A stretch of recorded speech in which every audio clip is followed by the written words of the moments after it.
Ang tema ay ani ng sining katotohanan at giting.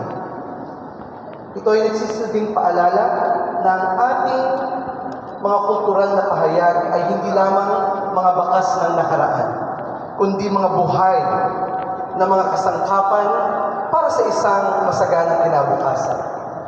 Sa ani na ito, matatagpuan natin ang katotohanan ng ating pagkakalanlan at ang giting na bumuo ng isang bansang pinapahalagahan ang pagkamalikhain bilang ating pinakamahalagang yaman.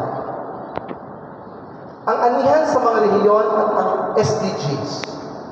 Ngayong taon, ang ating mga programa ay madiskarteng ipinamahagi sa iba't ibang rehiyon upang matiyak na ang ani ay makakarating sa bawat sulok ng bansa. Sa pamamagitan ng paglalatag ng Sustainable Development Goals sa ating mga masining na programa, pinatutunayan natin ang kultura, ang ika-4 na haligi ng likaskayang pag-unlad or sustainable development.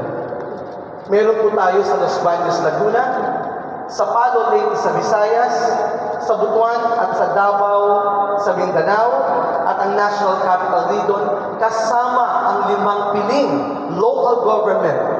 Maraming salamat, Mayor, sa inyong pagpakaunlak sa hapon ito. Ang Angono po ay talagang isang kabahagi. Simula pa ng aming pamunuan ng nakaraan, doon po kami naglahad ng ating closing. Napakagandang closing ceremony.